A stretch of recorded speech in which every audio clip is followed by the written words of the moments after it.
জনের একটা তালিকা আমরা দিয়েছিলাম, আজকে সেটা 6 জনে আছে, কারণ যেহেতু দুজনের মৃত্যু ঘটেছে। আর আমাদের সিরিয়াস বা সিভিয়ার ক্যাটাগরিতে যে 13 জন রোগী ছিলেন তারা ওই ক্যাটাগরিতেই আছে। তবে তাদের মধ্য থেকে আমাদের কিছু পেশেন্ট আমরা আশা করছি যে সামনের দিনগুলোতে হয়তো ইন্টারমিডিয়েট ক্যাটাগরিতে চলে আসতে পারে।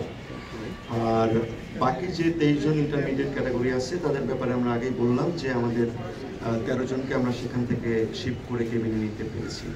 তো সোফার আমাদের কাছে নতুন ইনফরমেশন বলতে এগুলোই ছিল।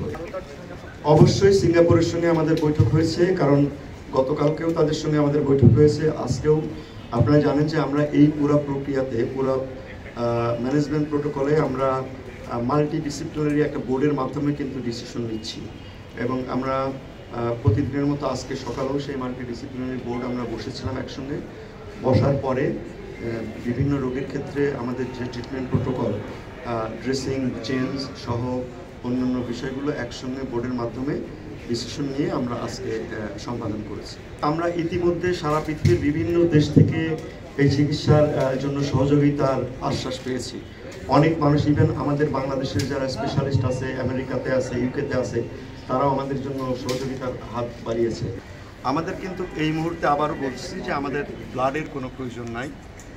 আমাদের স্কিন ডোনেশনের কথা যেটা আসছে সেটাও কিন্তু আমরা এই মুহূর্তে নিচ্ছি না।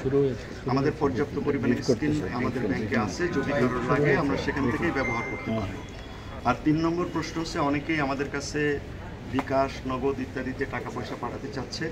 এগুলোরও কোনো প্রয়োজন নেই, কারণ আমাদের সমস্ত এই বাচ্চাদের জন্য সমস্ত খরচ যা যা লাগবে, আমাদের ইকুইপমেন্ট, এভরিথিং সরকার থেকে সমস্ত কিছু সরবরাহ করা হচ্ছে। এগুলোর কোনো কিছুরই আমাদের অভাব নেই। সুতরাং এই জায়গাগুলো আপনারা সম্ভব হলে মানুষকে জানাবেন যে এই বিষয়গুলো নিয়ে যাতে আমরা আর বেশি সময় নষ্ট না করি।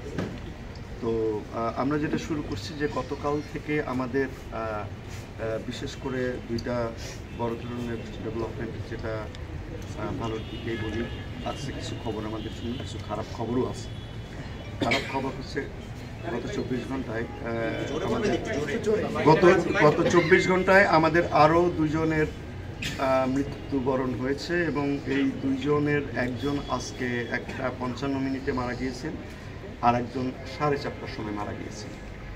এটা আমাদের জন্য, আমরা খারাপ খবরটাই আসলে আপনাদেরকে আগে দিয়েছি। আর ভালো খবরের মধ্যে হচ্ছে যে আমরা গত 2 দিনে আমাদের 13 জন পেশেন্টকে আমরা কেবিনে স্থানান্তর করতে পেরেছি। এটা আমাদের জন্য একটা ভালো খবর। আমরা চিকিৎসাতে যাব সেই বিষয় নিয়ে আলোচনাও হয়েছে, এবং অলরেডি আমরা সেই মতো চিকিৎসা কিছু কিছু জায়গায়, আমি এর আগে কিন্তু আপনাদের বলেছি যে বার্নের চিকিৎসা একটা ডাইনামিক প্রসেস, এবং প্রতি মুহূর্তে এটা চেঞ্জ হয়, এবং আমরা বিশেষজ্ঞ পর্যায়ে দিনে 2 বার করে এই ডিসিশনগুলো আমরা মডিফিকেশন করছি, এবং প্রত্যেকবারই আমাদের মাল্টি ডিসিপ্লিনারি যে টিম আছে তাদের সঙ্গে আলোচনার ভিত্তিতে করছি।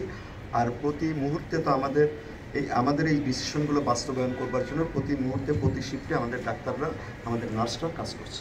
আমাদের এই মুহূর্তে আমাদের হসপিটালে চিকিৎসাধীন আছে 42 জন, আর এর মধ্যে গত কয়েকদিনে মৃতের সংখ্যা 13 জন, আজকে 2 জন সহ মোট 13 জন। এই মুহূর্তে আমাদের আইসিইউতে আছে 8 জন। না, উনি এসে আমাদের সঙ্গে কথা বলেছেন, একজন মৃতের স্বজনের সঙ্গে কথা বলেছেন, তাদের সঙ্গে তাদের যত সহযোগিতা করবার দরকার করেছেন, এবং আমাদেরকে উনি বলেছেন, আমাদের উপদেষ্টা মহোদয়ের কথা বলি, উনি আসছিলেন, এসে আমাদের সঙ্গে ডিটেলস কথা বলেছেন। উনি আমাদের চিকিৎসার যে অগ্রগতি সম্পর্কে জেনেছেন, এবং আমাদের সবাই যারা উপস্থিত ছিলেন সবার উদ্দেশ্যে উনি বলেছেন যে ওনার বাচ্চাদের চিকিৎসার জন্য যা যা করা লাগবে, যা কিছু লাগবে আপনারা আমাদেরকে বলবেন। প্রয়োজনে যে সমস্ত বিদেশি চিকিৎসক আসছে তারা যদি কোনো পরামর্শ দিয়ে থাকেন, যে পরামর্শই দিই, আমরা সেই পরামর্শগুলো আপনারা একসঙ্গে বসে নিয়ে সেই চিকিৎসাটা করব। না, আইসিইউ 6 জন বলিনি, আমি বলেছি ক্রিটিক্যাল কন্ডিশন হচ্ছে 6 জনের, বাট আইসিইউতে আমাদের 8 জন আছে। এদের মধ্যে থেকে আর আইসিইউতে আছে তাদের মধ্যে 2 জনকে আমরা ক্রিটিক্যাল না, আমরা সিভিয়ার ক্যাটাগরিতে মানে আমরা ডেজিগনেট করেছি, এবং এই সিভিয়ার ক্যাটাগরি যদি আর একটু বেটার হয় তাহলে আমরা তাদেরকে আইসিইউ থেকে স্থানান্তর করব।